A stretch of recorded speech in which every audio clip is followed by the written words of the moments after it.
আসসালামু আলাইকুম প্রিয় স্বপ্নবাজের দল, আশা করব তোমরা ভালো আছো। তোমাদের পড়াশোনা অনেক বেশি ভালো চলছে। জগন্নাথ বিশ্ববিদ্যালয়ে তোমরা যারা ভর্তি পরীক্ষা দিয়েছো ডি ইউনিটে, তোমাদের সাবজেক্ট চয়েস সামনেই দিতে হবে। আর আর হয়তো মাত্র 2-3 দিনের মধ্যে হয়তো তোমরা সাবজেক্ট চয়েস দিবে, অথবা কিছু সময়, কয়েকদিন সময় নিতে পারে। তবে সর্বোচ্চ 1 সপ্তাহের মধ্যেই তোমাদের সাবজেক্ট চয়েস দিতে পারবে, এমনটাই প্রত্যাশা করছি। জগন্নাথ বিশ্ববিদ্যালয়ের ডিন অফিসে আগামীকালকে গিয়ে হয়তো আমি এই বিষয়টা নিশ্চিত করতে পারবো তোমাদেরকে। তো সাবজেক্ট চয়েস আসলে কিভাবে দেবে, কোন লিস্ট অনুসারে দেবে? দেখো, সাবজেক্ট চয়েস আসলে কিভাবে দিতে হয়, সাবজেক্ট চয়েস জিনিসটা কি সেটা তোমাদের হয়তো জানা আছে। ইতোমধ্যেই তোমরা ঢাকা বিশ্ববিদ্যালয়ের ভর্তি পরীক্ষা দিয়েছো, অন্যান্য বিশ্ববিদ্যালয়ের ভর্তি পরীক্ষা দিয়েছো, তবে জগন্নাথ বিশ্ববিদ্যালয়ের ভর্তি পরীক্ষা ঢাকা বিশ্ববিদ্যালয়ের পরেই হয়েছে, যার কারণে খুব বেশি অভিজ্ঞতা নেই। একটু বলে দেই যে সাবজেক্ট চয়েস দেওয়া হয় যে তোমার চয়েস অনুসারে যে সাবজেক্টে তুমি পড়তে চাও, তোমার মেরিট লিস্ট অনুসারে সেইভাবে তোমাকে সাবজেক্ট চয়েস দিতে হবে। এতে তোমার যে পছন্দ মতো যেই সাবজেক্ট রয়েছে, যে সাবজেক্টগুলো রয়েছে সেগুলো উপরের দিকে রাখতে হয়। কেননা সাবজেক্ট চয়েসের ক্ষেত্রে তোমার টিচাররা তোমার মেরিট লিস্ট অনুসারে সর্বপ্রথম সব থেকে উপরে যেই সাবজেক্টটা থাকে সেটাতে দেখে যে তোমার মেরিট অনুসারে ওই সাবজেক্টে তুমি তুমি তোমার তোমার মেরিট অনুসারে ওই সাবজেক্টে তুমি পড়ার যোগ্যতা আছে কিনা। কেননা ওই তোমার আগে বা পরে যে মেরিট রয়েছে, তোমার আগে যে যাদের মেরিট রয়েছে অর্থাৎ সামনের দিকে, তাদেরকে আগে দেখে যে ওই সাবজেক্টে তারা চয়েস দিয়েছে কিনা। যদি দেয় তাহলে তাদেরকে ওই সাবজেক্ট দিবে। দিয়ে মনে করো 80টা সিট, এর মধ্যে তুমি আসো হচ্ছে 80 জনের মধ্যে রয়েছে, তখন তোমাকে সেই সাবজেক্টে স্যারেরা ভর্তি হওয়ার সুযোগ দেবে। কিন্তু তুমি যদি 81তম হও, 80 জন তোমার আগে যাদের মেরিট রয়েছে তারা যদি ওই সাবজেক্ট চয়েস দিয়ে থাকে, তাহলে ওই সাবজেক্টটা তুমি পাবে না। তো সেই জন্য আসলে আমি বারবারই বলে থাকি যে তোমাদের সাবজেক্ট চয়েসের ক্ষেত্রে তোমরা একটু লক্ষ্য রাখবে, যেটা ভালো সাবজেক্ট, যেটা তোমার পছন্দসই, সেই সাবজেক্টটা তুমি উপরের দিকে রাখবে। ঠিক আছে? এখন আমি যে চয়েস লিস্ট সাজিয়েছি তোমাদের জন্য, সেইভাবেও তুমি দিতে পারো, কোনো সমস্যা নাই।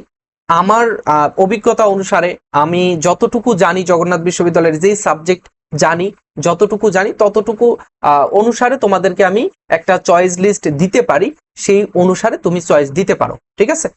আচ্ছা, অথবা তুমি তোমার মতো করে, তোমার যদি নিজস্ব পছন্দ থাকে, তুমি নিজের মতো করে দিতে পারো। আমি বুঝাতে পেরেছি তো যে সাবজেক্ট চয়েস আসলে কি জিনিস, সাবজেক্ট চয়েস জিনিসটা কি। ওকে, দেখো, সাবজেক্ট চয়েসের ক্ষেত্রে তোমাকে যেটা মাথায় রাখতে হবে সেটা হচ্ছে, দেখো, সর্বপ্রথম তুমি ইকোনমিক্স দেবে। তোমার মেরিট লিস্ট যেই থাকুক না কেন, তুমি বলবা যে ভাই আমার তো মেরিট লিস্ট অনেক দূরে, আমি তো ওয়েটিং লিস্টে রয়েছি। এখন আমার আসলে সাবজেক্ট চয়েসটা কিভাবে দেওয়া উচিত? আমি কি নর্মাল সাবজেক্টগুলো আগে দেব? না, তুমি গুরুত্বপূর্ণ, ভালো, তোমার পছন্দসই সাবজেক্টগুলো আগে দিবা। এতে আগে স্যারেরা ট্রাই করবে ওই সাবজেক্টে, না পেলে তারপরে নিচের দিকে যাবে। তুমি যদি প্রথমেই মন্দ একটা সাবজেক্ট বা তোমার নর্মাল একটা সাবজেক্ট উপরের দিকে দিয়ে দাও, তাহলে স্যারেরা কি করবে, ওই সাবজেক্টেই গেতে দিবে, এরপর আর নিচের দিকে নামবে না। নিচের দিকে তুমি ভালো সাবজেক্ট দিলেও সেগুলো নামবে না। সো সর্বপ্রথম তুমি ইকোনমিক্স দেবে, জগন্নাথের ইকোনমিক্স ভালো। এরপরে সোসিওলজি দিবে। সোসিওলজির ডিমান্ড রয়েছে, আমরা ভবিষ্যৎ সুদূর প্রসারী চিন্তা করেই লিস্টটা সাজিয়েছি যে চাকরি বাকরি বা অন্যান্য জায়গায় তোমার কেমন হবে, তোমার পরবর্তীতে তুমি কিভাবে তোমার পড়াশোনাটা চালাতে পারবে, বা এই এই বিভিন্ন কিছু চিন্তা করে আসলে সাজানো। এরপরে পলিটিক্যাল সায়েন্স দিবে 3 নম্বরে। ঠিক আছে? এরপরে পাবলিক অ্যাডমিনিস্ট্রেশন দেবে। তারপরে মাস কমিউনিকেশন অ্যান্ড জার্নালিজম, আমাদের সাংবাদিকতা যে সাবজেক্টটা রয়েছে সেটা তুমি এখানে দিবে। এরপরে সোশ্যাল ওয়ার্ক দিবা। এরপরে সোশ্যাল ওয়ার্ক, তারপরে অ্যানথ্রোপোলজি, নৃবিজ্ঞান, এরপরে জিওগ্রাফি, ভূগোল ও পরিবেশ, তারপরে হচ্ছে তোমার ফিল্ম অ্যান্ড টেলিভিশন, এটা দিতে পারো। এখন তোমার তুমি বলছো যে ভাইয়া এই চয়েস লিস্ট অনুসারে আমি দেব না, আমি আমার মতো করে দেবো। ওকে, ঠিক আছে, তোমার পছন্দ অনুসারে তুমি দিতে পারো। আমি যেটা ভালো মনে হয়েছে সেটা আমি দিয়েছি, কিন্তু তোমার যদি পছন্দ থাকে নিজস্ব, তুমি দিতে পারো। ঠিক আছে? তো এইভাবে তুমি সাবজেক্ট চয়েস এই লিস্টে দেবে। আর সাবজেক্ট চয়েস কিভাবে দিতে হয় সেগুলো আমি বিস্তারিত ভিডিওতে আমি জানিয়ে দেবো ইনশাল্লাহ।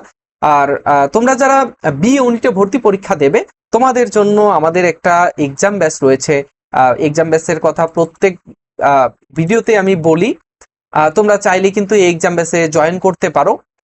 কেননা আমাদের এই এক্সাম ব্যাচটাতে দেখো জগন্নাথ বিশ্ববিদ্যালয়ের ফাইনাল এক্সাম ব্যাচ। এই এক্সাম ব্যাচে আমাদের কি কি থাকছে এখানে একটু দেখো। এক্সাম ব্যাচের ফি মাত্র 199 টাকা। আর এই হোয়াটসঅ্যাপ নাম্বারে যোগাযোগ করলেই আমাদের এক্সাম ব্যাচে জয়েন করতে পারবে। ঠিক আছে, মেসেজ করে তুমি ডিটেলস জানতে চাও অথবা ডিটেলস এখানে লেখাই রয়েছে। আর আমাদের আরেকটা বিষয় লেখা রয়েছে, আরেকটা বিষয় হচ্ছে আমাদের এক্সাম ব্যাচে আমাদের প্রত্যেকটা সাবজেক্টের সাজেশন দেওয়া হয়। সাজেশন গুলো আমরা সবার জন্য উন্মুক্ত রেখেছি, ভিডিওতে বলেছি, এবং তোমার পিডিএফ আকারে সেই সাজেশন গুলো দিব। তুমি চাইলে সেই টপিক দিব, সাজেশনমূলক টপিক যেগুলো আমাদের পড়তেই হবে, স্টার যে দাগানো, সেগুলো তোমরা পাবে ইনশাল্লাহ। তো পরবর্তীতে তোমরা যারা জয়েন করতে চাও অবশ্যই নক করবে। 200 টাকা খুব বড় কিছু না, আমরা টাকা খুবই কম রাখি, ফিটা কম রাখি, অন্যান্যদের মতো 500-600 রাখি না। আমাদের এখানে 200 টাকা মাত্র, তোমরা চাইলেই জয়েন করতে পারো। আজকে আমাদের 3 নাম্বার ব্যাচের পরীক্ষা শুরু হলো। 3 নাম্বার ব্যাচ 3.0, আর প্রথম 2টা ব্যাচ আমরা শেষ করে দিয়েছি। 3 নাম্বার ব্যাচের পরীক্ষা আজকে শুরু হলো। পরীক্ষার আগ পর্যন্ত তোমরা যে কোনো সময় পরীক্ষা দিতে পারবা। ঠিক আছে, তো সবাই জয়েন করবে ইনশাল্লাহ স্বতঃস্ফূর্তভাবে। পরবর্তী ভিডিওতে দেখা হচ্ছে, সে পর্যন্ত ভালো থেকো, সুস্থ থেকো, আল্লাহ হাফেজ, আসসালামু আলাইকুম। আর পরবর্তীতে কোন টপিকে ভিডিও চাও সেটাও কমেন্টে জানিয়ে দিতে পারো।